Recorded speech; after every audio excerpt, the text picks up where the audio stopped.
তাহলে বন্ধু চলুন শুরু করা যাক। আস্তে আস্তে ইটিং শোটা শুরু করি। তা প্রথমে থোড় ছেচকি একটু দেখিয়ে নিই আপনাদের। এই থোড় ছেচকি কিন্তু খুব উপাদেয় খাদ্য এবং এটা আয়রন সমৃদ্ধ একটি খাদ্য, মাঝে মাঝে হয়ে থাকে। এবার আজকে ইটিং শো আমরা শুরু করলাম। আমি এবার একটু মেখে নিয়ে সুন্দর করে খাওয়া শুরু করব। তো বন্ধু, আপনারা থোর একটা কলা গাছের একটা অঙ্গ, সবাই জানেন যে কেমন লাগে আপনাদের। আপনারা একটু মন্তব্য করে আমাকে জানাবেন। থোড় ছেচকি কিন্তু খুব সুস্বাদু এবং সাবেকি রান্না। আজকের পদগুলো কিন্তু একটু সাবেকি পদ, যেগুলো সচরাচর সাধারণ বাড়িতে খাওয়া প্রায় মানুষ ভুলেই গেছে। সেই রকম কিছু তরকারি নিয়ে আমি ইটিং শোতে চলে এসেছি। তার মধ্যে প্রথম পদ হচ্ছে এই থোড় ছেচকি খাচ্ছি। দারুণ খেতে হয়েছে, ফ্যান্টাস্টিক রান্না করেছে। আমার খাওয়ার মুখ চোখ দেখে আপনারা বুঝতে পারছেন যে থোড় ছেচকি খেতে কত ভালো হয়েছে। খাওয়ার গতি এবং খাওয়ার অ্যাটিটিউড দেখেই বোঝা যায় যে রান্নার যে কেমন হয়েছে না হয়েছে সেইগুলো। তো বন্ধু, খাওয়া চলছে থোড় ছেচকে দিয়ে, এবং এই থোড় ছেচকে কিন্তু শরীরের পক্ষেও খুব উপকার। অনেকে এইসব তরকারিগুলো এখন খেতে চায় না, তার কারণ হচ্ছে আজকালকার জেনারেশন এইসব তরকারিগুলো পছন্দ করে না। তারা শুধু তো মাছ মাংস নিয়ে মেতে আছে। সেক্ষেত্রে কিন্তু আমি বলবো, তাদের একটাই সাজেশান দেবো যে সবাই এই পদগুলো মাঝে মাঝে খাবেন। তাতে কিন্তু দেহের কিছু আয়রন, কিছু মিনারেলসের ঘাটতি কিন্তু এই খাওয়া দিয়ে পূরণ হয়ে যাবে। তো বেশ জমিয়ে খাচ্ছি থোড় ছেচকে দিয়ে। খাওয়ার স্টাইল এবং খাওয়ার গতি দেখে বুঝতে পারছেন যে রান্নাও চমৎকার হয়েছে। আমার কিন্তু খুব ভালো লাগে এই সাবেকি রান্নাগুলো, এবং হয়তো পুরনোপন্থী বলেই এরকম। তো বন্ধু, এবার চলে যাব আমি পরের পদে কিন্তু আরেকটি খুব উপাদেয় খাদ্য আপনাদের দেখিয়ে দিয়েছি।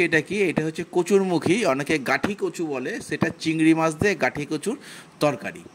এটাও কিন্তু একটি খুব ভালো রান্না, এবং এটাও অনেকেই আজকের জেনারেশন প্রায় খেতে ভুলেই গেছে।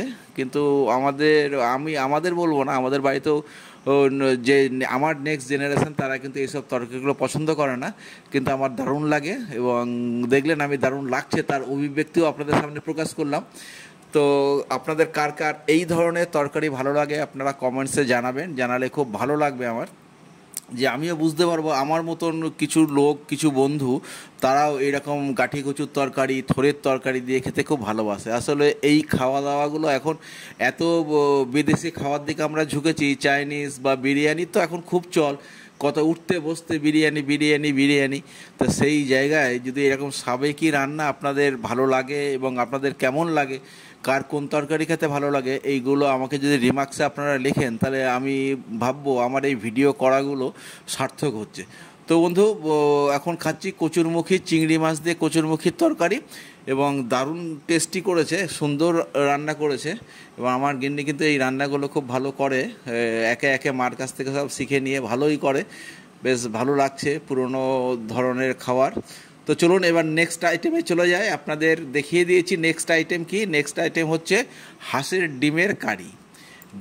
তো খুব ভালো লাগে, আমাদের বাড়িতে একটু ডিমটা কমই হয়। তো এই হাঁসের ডিমের কারি আজকে আমাদের হয়েছে। হাঁসের ডিমটা কিন্তু এটা বলবো, এই জেনারেশনের ছেলেরা কিন্তু ডিম খেতে খুব ভালোবাসে। তার কারণ এতে না আছে খাওয়ার কোনো ঝঞ্ঝাট, না আছে কাটার ঝঞ্ঝাট। সুতরাং কাটার জন্য মাছ খেতেও অপছন্দ করে, এবং কাটার জন্য কিন্তু এতেও মানে বিভিন্ন ধরনের কাঁটাযুক্ত মাছ বাড়িতে আনা প্রায় ভুলেই গেছি। কেন এই খায় না, সেই খায় না, আমার ছেলে ভালোবাসে না, তো ছেলের মা বাঁচতে পারে না, এইরকম বিভিন্ন কারণ থাকে।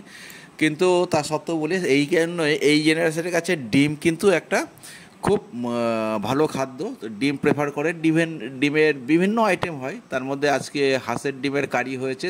দারুণ রান্না করেছে। একটু তেল মশলাযুক্ত খাবার, যেটা আমার একটু অপছন্দেরও হয়, কিন্তু অল্প করে খাওয়াই যায় মাঝে সাঝে। খুব কম হয় ডিম, এই ডিমের তরকারি দিয়ে ভাত। তো সেইভাবেই খাওয়া চলছে, বেশ ভালোই করেছে। আর ডিমটা কী হয় বলুন তো, ডিম যেহেতু কম হয়, সপ্তাহে একদিনও হয় না, মাসে হয়তো 2-3 দিন ডিম হয়। তো ফলে কি হয়, ডিম খাওয়ার একটা আগ্রহ থাকে, যে আগ্রহটা কিন্তু ডিমের যে কোনো প্রিপারেশনই হোক খেতে ভালো লাগে আর কি। সেই ডিমের প্রিপারেশন দিয়ে আমার খাওয়া চলছে, বেশ জমিয়ে খাওয়া, এবং ভালোই করেছে আজকে তরকারিটা। একটু ঝাল হয়েছে, ঠিক আছে, তো মেনে নেওয়া যায়। তা হাঁসের ডিমের কিন্তু একটা স্পেশালিটি রয়েছে, হাঁসের ডিমের কুসুমের কালারটা কিন্তু ওই হলদের থেকে একটু লালচে ভাব হয় যদি ডিমের অরিজিনালিটি থাকে। এখন আগেকার দিনে আমরা যখন ছোটোবেলায় হাঁসের ডিম খেয়েছি, তার যা সাইজ, সেই থেকে কিন্তু সাইজে প্রমাণ হয় না এটা হাঁসের ডিম। আগে কিন্তু সাইজ দেখেই বলে দেওয়া যেত এটা হাঁসের ডিম। তো আপনাদের একটু আমি কুসুমটা দেখিয়ে নিচ্ছি। কুসুমটা হয়তো রিফ্লেক্ট করছে, কালারটা ভালো বোঝা যাচ্ছে না, কিন্তু বেশ লালচে ধরনের কুসুমটা। এর থেকে প্রমাণ হয় হাঁসের ডিমটা কিন্তু আছে। আসলে আমাদের বাজারের একজন সবজি বিক্রেতা বলবো না, একটা মাসিমা টাইপের আছে, উনি তার বাড়ির হাঁসের ডিম মাঝে মাঝে বললে আমাকে এনে দেয়, এবং সেটা সত্যিই খুব ভালো, অরিজিনালিটি আছে, মানে কোনো ভেজাল নেই এতে। তো বন্ধু, আমি খাওয়া প্রায় অন্তিম পর্বে চলে এসেছি খাওয়ার। তো এই মুহূর্তে তো দেখি যে খাওয়ার গতি কমে আসছে, মানে খাওয়া শেষ। পাশের থেকে কুমন্তব্যে একটু রাগ হলো। চলুন বন্ধু, আজকে এইটুকু, দেখাবে পরের ভিডিওতে। টাটা।